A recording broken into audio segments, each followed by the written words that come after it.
नमस्कार। हमारे भारत के सभी स्वतंत्र नागरिकों को मेरा नमस्कार है।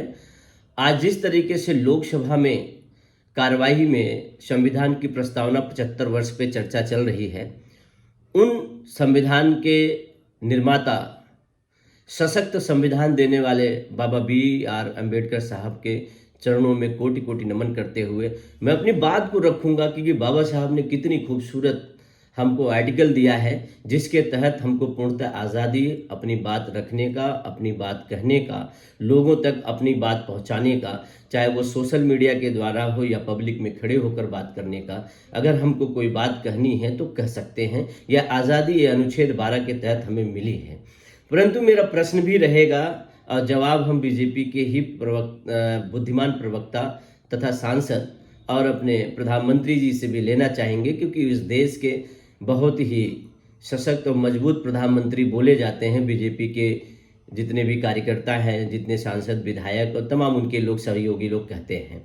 आज जिस तरीके से देश की स्थिति और परिस्थिति है, इस परिस्थिति और स्थिति पे चर्चा करने के लिए भी मैं भी अपनी सोशल मीडिया के द्वारा बात रखना चाह रहा हूं, क्योंकि न तो मैं सांसद हूं, न तो राज्यसभा का सदस्य हूं, न विधानसभा का विधायक हूं और न विधान परिषद का कोई मैं विधायक हूं और न ही मैं एमएलसी हूं।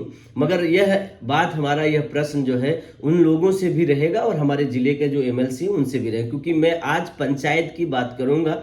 आर्टिकल 41 और 40 की 40-41 के आर्टिकल में किस तरीके से हमारे पंचायतों को सुदृढ़ बनाने के लिए, मजबूत बनाने के लिए, सशक्त बनाने के लिए, वहाँ के हमारे जो बुजुर्ग हैं, जो गरीब हैं, असहाय हैं और जो अपात्र हैं, उनके लिए किस तरीके से ये संविधान ने एक अधिकार के तहत जो है एक सिस्टम बनाया, एक व्यवस्था दी है कि कैसे उनको जो है आर्थिक मजबूती दी जाए, शारीरिक मजबूती के तहत उनको खड़ा किया जाए और उनको कैसे कैसे जो है संसाधन जो है सरकार की सारी व्यवस्थाओं को पहुंचाई जाए। परंतु आज जिस तरीके से पंचायतों में हम समझते हैं कि इस ग्राम पंचायत की जनता ने प्रधान चुना, बीडीसी चुना और यही बीडीसी प्रधान जो है एक एमएलसी चुने और वहीं के कुछ जनता ही जो है सांसद विधायकों को चुना और सांसद विधायक जो है इस सदन में गए और जाने के बाद जो है अपनी सारी भूमिकाओं को भूलकर केवल एक दूसरे के टीका टिप्पणी पे लगे हुए हैं, परंतु अपने क्षेत्र की स्थिति और परिस्थितियों को चर्चा नहीं करते हैं। हम समझते हैं वो संविधान के तहत ही अधिकार हमको मिला है। जैसे अंततः अगर हम बात करेंगे है तो हम शुरू से करना चाहते थे 25 से, मगर लंबा हो जाएगा। मैं आ जाता हूं डायरेक्टली 40 से। 40 के अनुच्छेद में ये कहा जाता है कि पंचायत के स्वशासन के रूप में कार्य करने की शक्तियां होती हैं और शक्तियां होनी भी चाहिए, जो गांव के विकास के लिए और आवश्यकता होती है। और इसलिए आवश्यकता होती है कि चाहे गांव के सड़क हो, अस्पताल हो, ग्रामीण अस्पतालें जो हों, या फिर इसके बाद वहाँ के प्राइमरी स्कूलें हों, या फिर इसके बाद वहाँ की पंचायत भवनें हों, या वहाँ पे आंगनबाड़ियाँ हों, या फिर वहाँ पे शौचालय की व्यवस्था हो, साफ सफाई तथा जो है निःशुल्क जो है शिविर और दवाइयों की व्यवस्था हो। ये सशक्तिकरण, ये मजबूती होनी चाहिए, चाहे वह स्वच्छ जल के लिए हो या फिर जल निकासी के लिए हो, या बरसात के समय पे जल जमाव की व्यवस्था जो रहती है उसको देखने के लिए हो। उसी तरीके से जैसे घूर गड्ढे, इस तरीके की तमाम जो व्यवस्थाएं होती हैं उनमें ये कचरे वगैरह सब डाला जाता है, जल जमाव की स्थिति होती है तो उसके लिए दवा का छिड़काव के लिए या फिर उसके रख रखाव के लिए या फिर उसको देख रेख के लिए ग्राम पंचायत की अहम भूमिकाएं होती हैं। परंतु आज जिस तरीके से मैं अनुच्छेद आर्टिकल के ही तहत बात करूंगा, संवैधानिक तरह से बात करूंगा, जिस तरीके से ग्राम पंचायतों को कमजोर किया जा रहा है, चाहे उनको आर्थिक से हो या फिर इसके बाद विकास के मार्ग से हो, या फिर इसके बाद जो है गांव के सशक्तिकरण के लेते हुए भी अगर देखा जाए तो गांव को पूर्ण रूप से कमजोर कर दिया गया है, खास करके ये बीजेपी की सरकार में। जिस तरीके से एक पंचायत भवन में लूट मचाया जाता है और अधिकारियों कर्मचारियों के द्वारा और प्रधान के ऊपर आरोप लग जाता है, वहां के आरोप लगाने के लिए एक ऐसे नामुंदे छोड़े जाते हैं कि जहां पे गांव के व्यक्ति, चाहे वो बीजेपी का कार्यकर्ता क्यों ना हो, वो गांव में इस तरीके से प्रचारित करता है, प्रधान को बदनाम करता है और उसके पीछे जो है अधिकारी, कर्मचारी, सांसद और विधायक अपनी सरकार को बचाने का काम करता है। परंतु मैं जानता हूं इस बात को कि यह जनता तक ये बात अगर चली जाती है तो जनता खास करके प्रधान को ही गलत समझने लगती है। परंतु मैं अब जनता से ये भी कहूंगा कि प्रधान ही पूर्ण रूप से गलत नहीं है, ये सरकार भी गलत है जो आपके अधिकारों को खा जा रही है। अब ये राशन के नाम पे भी आपको जो है राशन दिया जाता है, मगर आपके पीछे राशन के नाम पे भी आपको ठगी की जाती है। परंतु आपके विद्यालय जो प्राइमरी स्कूल है, गरीब बच्चे जो पढ़ते हैं, चाहे वो दलित बच्चे हों, चाहे सवर्ण के बच्चे हों, चाहे ओबीसी के बच्चे हों, हर कास्ट के, हर वर्ग के, हर धर्म के लोग पढ़ते हैं।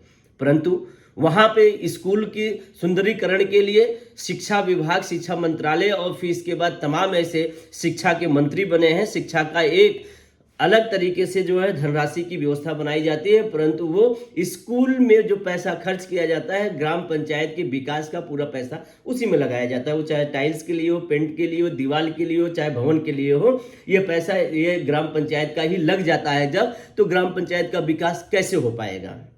बात इस बात की भी है, सरकार से ही पूछा जाता है, सरकार में जो सांसद विधायक हैं उनसे भी पूछा जाता है कि आखिरकार जो आपके यहाँ कैबिनेट बनी है, जो संस्थाएं बनी हैं, ये पैसा उसमें जब आती हैं तो वो पैसा क्यों गांव तक नहीं पहुंच पाता है, उस विभाग तक नहीं पहुंच पाता है? ये विभागीय पैसा कौन लूट खा जाता है? और फिर इसके बाद प्रधान को उसी तरीके से बदनाम किया जाता है कि प्रधान ने पैसा गबन कर दिया है। हम कहते हैं कि वो आपके जो सीडीओ हैं, एडीओ पंचायत हैं, बीडीओ हैं, और यहाँ तक जितने भी ये ग्राम पंचायत में रहने वाले अधिकारी कर्मचारी हैं, यदि अगर वो पैसा निकाल ले जाते हैं, उनको डोंगर लगा के प्रधान के साथ जोड़ा जाता है, तो पैसा निकला कहाँ से है? ये पैसा कैसे निकल जाता है? इसकी भी तो गतिविधियां आपको पता होना चाहिए। क्यों केवल आरोप लगाते हो प्रधानों पर कि इस तरीके से जो है प्रधान ने गमन कर लिया, और उस आरोप को सिद्ध करने के लिए बीजेपी के कार्यकर्ता हर गांव में बैठे हुए हैं, वो गांव तक लोगों तक पहुंचा के इसको जो है साबित कराने की कोशिश करते हैं।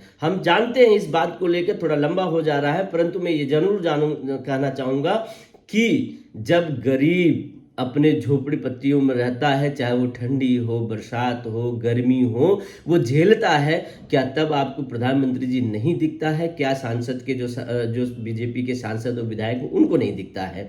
जब गरीब अपने आर्थिक स्थिति से जूझता रहता है, जब उनके बच्चे बीमार होते हैं, वो बीमार होते हैं, अस्पतालों में जाते हैं तो अस्पतालों में व्यवस्था नहीं होती है, तो प्राइवेट अस्पतालों में जाता है, तो आर्थिक स्थिति से जूझते रहते हैं, तब फिर उस समय आयुष्मान का कार्ड कोई काम नहीं करता, फिर भी वो आदमी जो है दम तोड़ देता है। कितने लोग बेबस होकर घर लौट आते हैं। तब वो गांव के पंचायत के जो ग्राम प्रधान होते हैं, वो बेचारे अपने जेब से पैसा निकालकर उनकी मदद करते हैं। परंतु इस बात को आप नहीं जानेंगे, इस बात को जो है बीजेपी के जितने कार्यकर्ता हैं वो प्रचारित भी नहीं करेंगे, क्योंकि प्रधान जब अपने जेब से पैसा लगाता है, उसी गांव में जब प्रधान रहता है, उससे जब गरीब जुड़ता, चाहे उसकी बेटी की शादी हो, चाहे उसके बच्चे की खुशी की बात हो, या फिर इसके बाद चाहे उसके बच्चे की पढ़ाई की बात हो, तो सबसे पहले अगर कोई जाता है तो प्रधान के पास जाता है। वो गरीब जाते हैं, वो असहाय जाते हैं, और फिर इसके बाद प्रधान से कहते हैं कि आप मेरी आर्थिक मदद कर दीजिए, मेरा बच्चा फला जगह पढ़ रहा, मेरे बेटी की शादी है, मेरे लोग बीमार हैं, मेरे परिवार के लोग बीमार हैं, उनकी मदद कर दीजिए। तो वो ये सब नहीं पूछता कि क्यों, कब, कैसे दोगे, तुरंत वो अपने जेब से निकाल कर पैसा दे देता है, उसकी मदद कर देता है, क्योंकि वो जनता, उसके गाँव, उसके बगल के, उसके पड़ोसी, उसके अपने होते हैं, उनको दे देता। मगर ये फिर बीजेपी के कार्यकर्ता के लोग ये सब नहीं जवाब देते हैं कि आज ये प्रधान जी ने ये मदद किया। मगर अगर कहीं से भी कोई टूटी अगर हो रही है, बीजेपी के लोग फंसते रहते हैं, बीजेपी की सरकार फंसती रहती है, तो तुरंत प्रधान का नाम ले लेते हैं।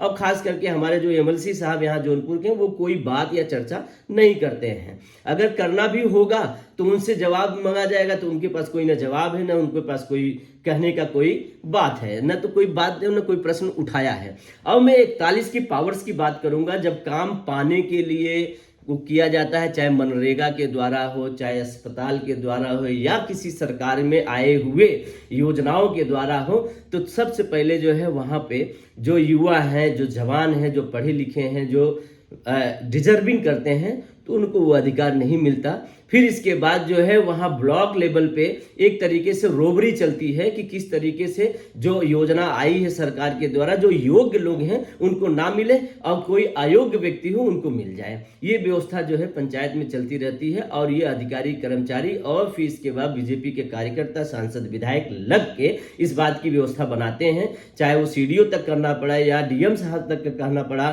तो फिर भी वो बात को कहेंगे जरूर। तो तमाम ऐसी बातें हैं। मैं अभी भी बात करूंगा, बहुत लंबा वीडियो हो रहा है, बात और आगे कल भी करूंगा। और इस पे आप लगे रहिए, चर्चा बनाए रखिए, क्योंकि ये बात ग्राम पंचायत की है और छोटी छोटी बातों को लोगों तक पहुंचाने की बात है। एक आदमी को पकड़ के मत बैठो, गलती कहाँ से हो रही है उस पे बैठो, क्योंकि प्रधान जो है अपनी बखूबी अपनी जिम्मेदारियों को निभाने के लिए गांव में सशक्ति से खड़ा है। मैं बात करूंगा चाहे वो मेडिकल क्षेत्र का हो, सफाई के हो, पानी को हो, जल जमाव को हो, सारी बातों को लेकर मैं बात ये करता रहूंगा, कल फिर करूंगा, क्योंकि आज बात बहुत बड़ी हो गई और ये संविधान के तहत और संविधान के दायरे में आता है। बाबा साहब जी ने ये हमें आज़ादी दे रखी है। बहुत बहुत धन्यवाद।